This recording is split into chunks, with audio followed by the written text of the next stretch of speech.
নমস্কার, আপনারা দেখছেন সময় কলকাতা। খেলা হবে নিয়ে আমি পৃথা রয়েছি আপনাদের সঙ্গে। এখন চোখ রাখবো খেলার খবরে। শুভমান গিল এখন ভারতীয় ক্রিকেটের একজন বিখ্যাত মুখ। বর্তমান টি-20 দলের সহ অধিনায়ক, কিন্তু দলে তার অবস্থান নিয়ে মোটেও সন্তুষ্ট নন ভারতীয় ক্রিকেটের প্রাক্তন অধিনায়ক কৃষ্ণমাচার্য শ্রীকান্ত। তার মতে গিলকে সহ অধিনায়ক ঘোষণা করার পর দলের ভারসাম্য বিঘ্নিত হয়েছে। এশিয়া কাপের সহ অধিনায়ক ঘোষণা করা হয়েছে গিলকে। প্রায় এক বছর পরে তিনি টি-20 ফরম্যাটে প্রত্যাবর্তন ঘটান। 9টি ইনিংসে মাত্র 169 রান গিলের। ইউটিউব চ্যানেলে শ্রীকান্ত জানান, এটা স্পষ্ট যে ভবিষ্যতে টি-20 বিশ্বকাপে গিলই অধিনায়কত্ব পেতে চলেছেন, কিন্তু কিসের ভিত্তিতে গিলকে সহ অধিনায়ক করা হলো বলে প্রশ্ন করেছেন তিনি। তার মতে এহেন সিদ্ধান্তের জন্য যশস্বী জয়সওয়ালের মতো ব্যাটার সুযোগ পাচ্ছেন না। ওপেনার হিসেবে যথেষ্ট রান করলেও অধিকাংশ সময় মাঠের বাইরেই থাকতে হয় তাকে। সঞ্জু স্যামসন ও তিলক ভার্মার ভূমিকাটাও পরিষ্কার নয় এই দলে। অর্শদীপ সিং তো প্রথম একাদশ থেকে ছিটকে গিয়েছে।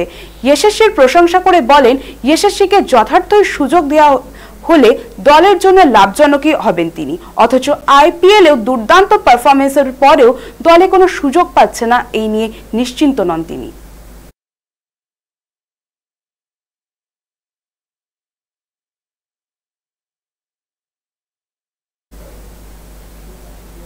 শেষমেশ স্বস্তির খবর। সিডনির হাসপাতাল থেকে শনিবার ছাড়া পেলেন শ্রেয়াস আইয়ার। অস্ট্রেলিয়ার বিরুদ্ধে তৃতীয় একদিনের ম্যাচে ফিল্ডিং করতে গিয়েই বাম পাঁজরে গুরুতর চোট পান ভারতীয় দলের সহ অধিনায়ক।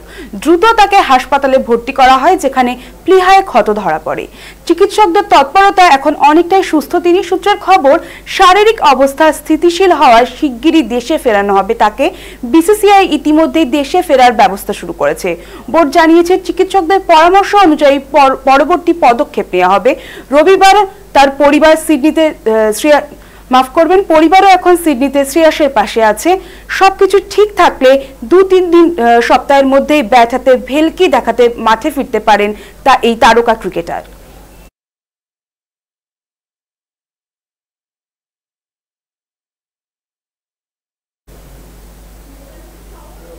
ফুটবল দুনিয়ায় শিউরে ওঠার মতো ঘটনা। তুরস্কের ফুটবল ফেডারেশনের কড়া পদক্ষেপ নিতে চলেছে 371 জন রেফারির বিরুদ্ধে। অভিযোগ, জুয়া খেলায় যুক্ত ছিলেন তারা। এই চাঞ্চল্যকর তথ্য প্রকাশ্যে আসতে বিশ্বজুড়ে আলোড়ন। জানা গিয়েছে, 571 জন সক্রিয় রেফারির মধ্যে 371 জনই জুয়া খেলেছেন, যার মধ্যে 152 জন নিয়মিত বেটিং করতেন। এমনকি এক রেফারি নাকি কয়েক হাজারবার জুয়ায় অংশ নিয়েছেন। তুর্কি ফেডারেশনের সভাপতি ইব্রাহিম হাজি ওসমানুগলু জানিয়েছেন, সাম্প্রতিককালে তদন্তে যে তথ্য উঠে এসেছে তা ফুটবলের স্পিরিটের পরিপন্থী। ইতিমধ্যে 149 জন রেফারি ও সহকারীকে বরখাস্ত করা হয়েছে। নিষেধাজ্ঞাও জারি হয়েছে ম্যাচ অফিসিয়ালদের উপর 8 থেকে 12 মাসের জন্য। মজার ব্যাপার, প্রায় 9 মাস আগেই রেফারিং এর দুর্নীতি নিয়ে সরব হয়েছিলেন প্রাক্তন ফেনেরবাখে কোচ জোসে মরিনহো।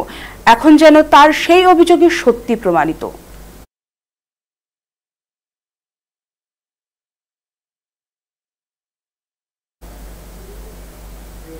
ভারতীয় ফুটবলে নেমেছে ব্যর্থতার ছায়া। 2026 বিশ্বকাপের দৌড় শেষ হওয়ার পর 2027 এশিয়ান কাপের স্বপ্নও ভাঙল। টানা ব্যর্থতায় হতাশ সমর্থকরা, আর দায় চেপে বসেছে ফেডারেশনের ঘাড়ে। প্রাক্তন অধিনায়ক বাইচুং ভুটিয়া সরাসরি জানিয়েছেন, ক্ষতি হচ্ছে দেশের ফুটবলের কোনো ব্যক্তির নয়। শুক্রবার টাউন হলে এক দাবা প্রতিযোগিতায় উপস্থিত হয়ে তিনি ক্ষোভ প্রকাশ করেন ফেডারেশনের কাজকর্ম নিয়ে। তার অভিযোগ, গত 3 বছরে নানা অব্যবস্থার কারণে দল অনেক ক্ষতির সম্মুখীন হয়েছে। তবে তিনি আশাবাদী নতুন নিয়ম চালুর বিষয় নিয়ে। জাতীয় কোচ খালিদ জামিলকে সময় দিতে চান বাইচুং। তার বক্তব্য, খালিদ কঠিন সময়ে দায়িত্ব নিয়েছে, সুযোগ পেলে উন্নতি আসবেই। আইএসএল শুরুতে দেরি নিয়েও তিনি আরো বলেন, শুধু ফেডারেশন নয়, শীর্ষ আদালতের রায় দান করতে দেরি হয় এমনটা হয়েছে।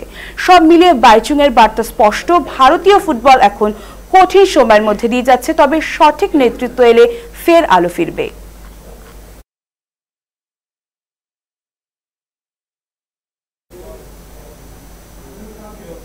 খেলা হবে এখনকার মতো এই পর্যন্তই। খেলার অন্য সমস্ত খবর পেতে চোখ রাখুন সময় কলকাতায়। সময় বলবে সময়ের কথা।